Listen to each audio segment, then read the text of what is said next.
Today, we're going to discuss getting outside, both the health benefits connected to exercising outdoors and how to engage safely with the outdoors during the COVID era. We get it. Taking time out of your busy day, especially as a full-time student, can be challenging. It may even feel like going out and exercising is just another thing to add to a long to-do list.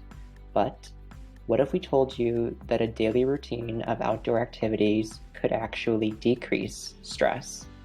Let's dive in.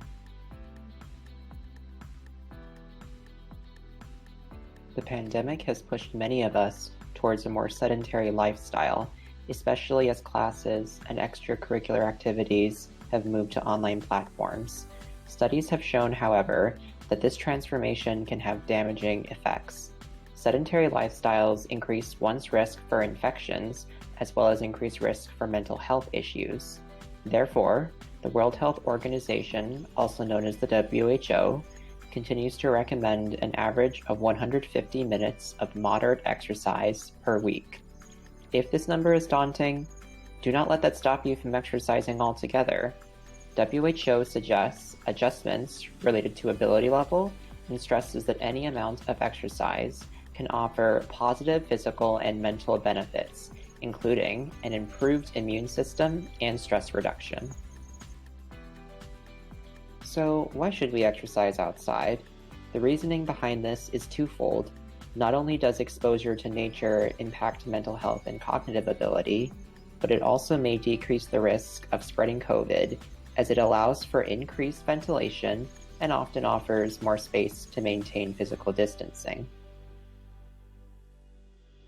Nature's healing properties, and by extension, the healing properties of outdoor exercise, have been explored in multiple research studies. ART, or attention restoration theory, splits human attention into two categories: hard fascination, where attention is held by a highly stimulating activity, preventing introspection, and soft fascination, where attention is held by environments with non-invasive and pleasurable stimulation, encouraging reflection. In our normal urban or busy environments, we have to use up attention to look past giant billboards and hear over cars blaring. This experience describes hard fascination, and the use of hard fascination often results in mental fatigue. Meanwhile, when we spend time in nature or calming scenery, like at the Hill of Three Oaks, or walking past the Goats By events, the focus of our attention itself provides pleasing thoughts and feelings. In these environments, particularly when our setting feels distant from the stresses of classes and home, we are experiencing soft fascination. Soft fascination can encourage positive mental health benefits, along with a positive tendency towards self-reflection. Moreover, time spent in nature has been shown to lower blood pressure, muscle tension, and stress hormones.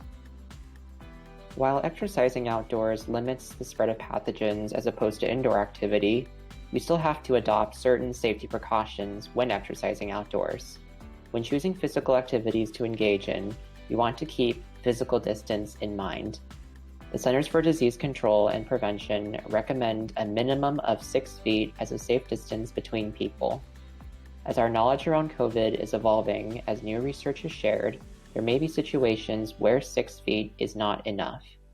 This does not prevent us from engaging in physical activity with friends. We just want to always be aware of our distance. What might outdoor physical activity look like for a Carleton student?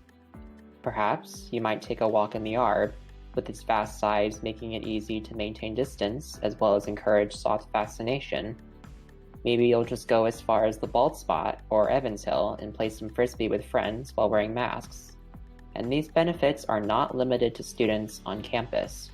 Remote and on-campus students alike might consider taking your aerobic activities outside, like yoga or dance, or finding an outdoor space to do an online workout from the rec center. No matter what you choose to do, as long as you choose to get up and go outside, you can enjoy the benefits of nature and exercise.